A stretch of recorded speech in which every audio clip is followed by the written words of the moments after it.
Hey guys, happy Monday. As you can see, let me stop my video here. I don't want that playing right now. As you can see, I'm wearing a green shirt today. I totally forgot, and I got my green screen, so I'm like a floating head here on a Monday. But that's all right. We'll live with it. I do have, you can see my duck though. Kind of can see it. All right, so today we are going to be working on a new topic, still with dealing with stars, but today's objective is I will be able to use the concept of magnetism to explain the features of the sun. So we're going to move into specifically talking about our sun, and we were talking about large mass stars before. Now we're going to talk about medium stars, but specifically our sun. And like I told you a couple weeks ago about a probe that was sent recently to the sun to further investigate the sun and the properties of it. So this is a short video talking about that and some of the stuff that we're going to be learning this week, actually within the next 2 days. So let's watch it really quick, and then once that's over, we'll get started with our activities for today. And again, if you ever have a green screen, don't wear a green shirt in front of a green screen. So let me get this started. Go back to our apps here. There we go. Let's make that nice and big and enjoy. Make sure you guys listen. Summer of 2018, Parker's solar probe will lift off from Earth. It will spend the next 7 years spiraling inward to the center of the solar system. The Parker probe will be the first spacecraft to touch our star, or any star. It will brush through the halo of hot gases that form the sun's outer atmosphere, the corona. The surface of the sun looks placid to our eyes, but it is pierced and roiled by strong magnetic fields. The fields trap gas blowing off the sun and lift it into glowing arcs and streamers.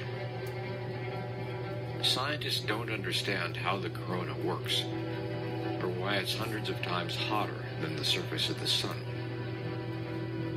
The Parker probe will pass closer to the sun than any mission before it. To get that close, the spacecraft will make 7 flybys of Venus over 7 years, gradually tightening its elliptical orbit and shifting it closer and closer to the sun.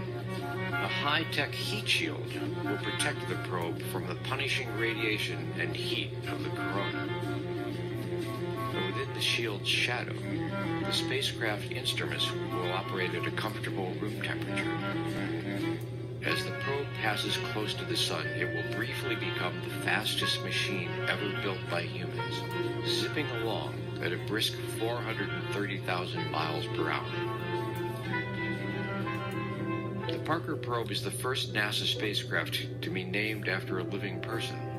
Eugene Parker is an astrophysicist at the University of Chicago. In 1958, he suggested that the sun radiates a constant and intense stream of charged particles. He called it the solar wind. This wind pushes out comet tails and makes the long streamers seen in solar eclipses. With the Parker solar probe, scientists hope to learn more about the sun's turbulent corona, how it accelerates particles, and how it flings huge clouds of fiery gas outward across space. Huge waves of magnetized gas are called coronal mass ejections. If Earth gets in the way of one of these storms, it could be bad news. Our planet is protected by its own magnetic field, but a direct hit from one of these galloping clouds of particles and radiation could disrupt satellites and force astronauts in the space station to take shelter. In 1859, a powerful storm called the Carrington event produced auroras as far south as Cuba. A solar storm of that size today could cripple satellites and power grids around the world. If successful, the Parker probe's mission to touch the sun may explain how solar storms form.